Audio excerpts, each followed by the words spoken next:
từ công tác, học tập, họ đã gặp nhau và kết duyên với nhau. Để rồi được sự đồng ý của đôi bên gia đình, được sự nhất trí hoan nghênh của chính quyền địa phương sở tại hai nơi. Ngày hôm nay, gia đình thông gia nội tộc và ngoại tộc đã chọn ngày lành tháng tốt để tổ chức chương trình đại lễ thành hôn cho chú rể Hải Đăng sánh duyên cùng với cô dâu Hồng Mơ. Hôm nay thứ năm ngày 14 tháng 1 năm 2021, tức ngày mùng 2 tháng 12 năm Canh Tý. Gia đình chúng tôi đã chọn ngày lành để tổ chức chương trình cho chú rể và cô dâu. Ngay sau đây ban tổ chức xin được trịnh trọng tuyên bố chương trình đại lễ thành hôn của chú rể Hải Đăng sánh duyên cùng với cô dâu Hồng Mơ và cô dâu Hồng Mơ sánh duyên với chú rể Hải Đăng chính thức được bắt đầu. Xin mời quý vị cùng dành một tay thật lớn để chúc mừng.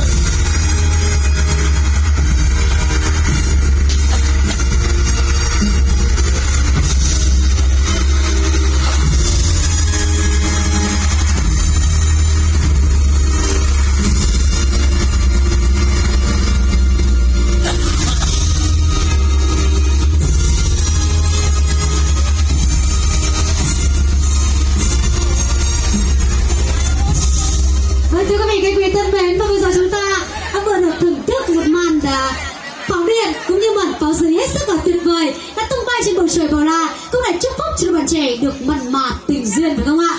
Vâng, thưa quý vị, các quý thân mến, quả thật các cụ ta xưa vốn có câu rằng con người thì phải có tổ có tông, như cây có cội, như sông thì có nguồn.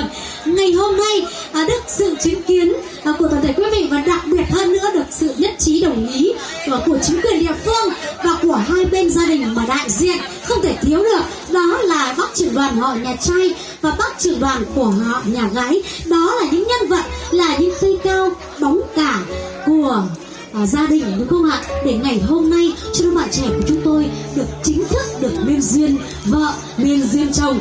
Vâng, thưa quý vị, và không để quý vị chờ đợi lâu hơn nữa thì ngay sau đây mời quý vị sẽ cùng đến với những lời vàng ý ngọc, những lời phát biểu của bác trưởng đoàn họ nhà gái.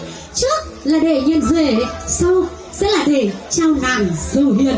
Trân trọng được kính mời bác.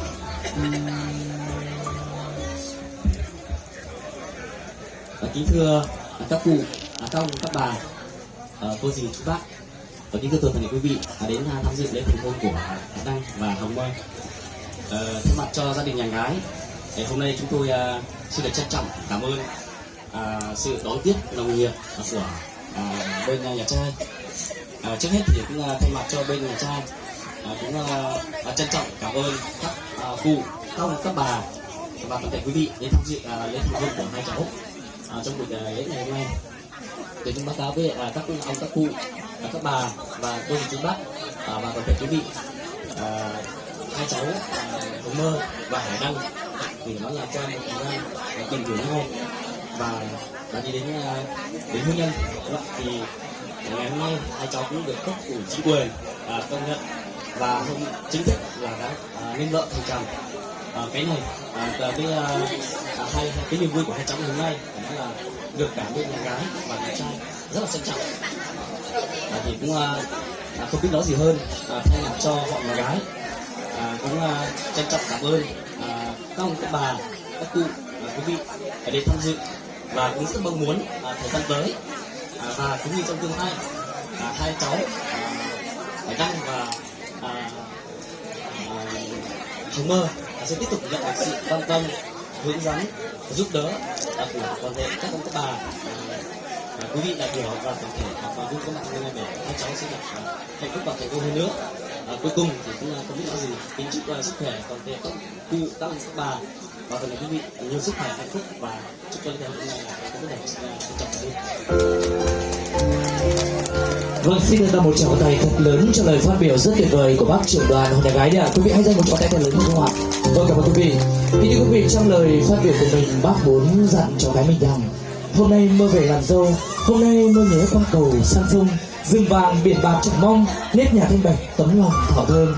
Xa thì nhớ, gần thì thương, cha mẹ nào cũng nặng ơn sinh thành. Gió mưa bớt giận làm lành, bao dung là vốn để dành mai sau. Nắng lên lá thắm vườn trầu, nắng non như thể nàng dâu mới về. Một lần nữa xin được trân trọng cảm ơn ý kiến phát biểu của bác và xin kính chúc bác cùng với phái đoàn của họ nhà gái chúng ta có rất nhiều sức khỏe, hạnh phúc và thành công. Và để tiếp nối chương trình, ban tổ chức xin được trân trọng giới thiệu và kính mời bác trưởng đoàn họ nhà trai sẽ có đôi lời phát biểu nhận dâu cũng như cảm ơn đến toàn thể quý vị quan khách đã có mặt trong chương trình ngày hôm nay. Xin được trân trọng kính mời bác. Cảm ơn ban tổ chức. Kính thưa các cụ, các ông, các bà, các vị là thành viên họ hàng, bạn bè, người thân của hai gia đình và ban tổ chức, cùng toàn thể anh chị em bạn bè của hai cháu Hải Đăng và Hồng Mơ. Trước hết cho phép tôi được đại diện cho gia đình nhà trai xin gửi tới toàn thể quý vị lời chào trân trọng, lời chúc mừng sức khỏe và lời cảm ơn chân thành sâu sắc nhất.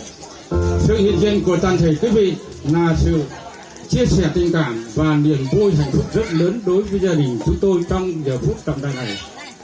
Kính thưa toàn thể quý vị, cháu Hải Đăng và Hồng Mơ đã có một quá trình tìm hiểu đủ độ chín và đủ điều kiện để tổ chức lễ thành hôn. Được sự nhất trí của hai gia đình thì hôm nay lễ tổ chức thành hôn của hai cháu đã được diễn ra thật là rộn ràng, tưng bừng, vui tươi và tràn đầy hạnh phúc. Và cùng với sự một cái tình cảm thật là trìu mến của tất cả mọi người chúng ta có mặt từ hôm qua nay đến, và chính thức từ hôm nay hai cháu Hồng Đăng và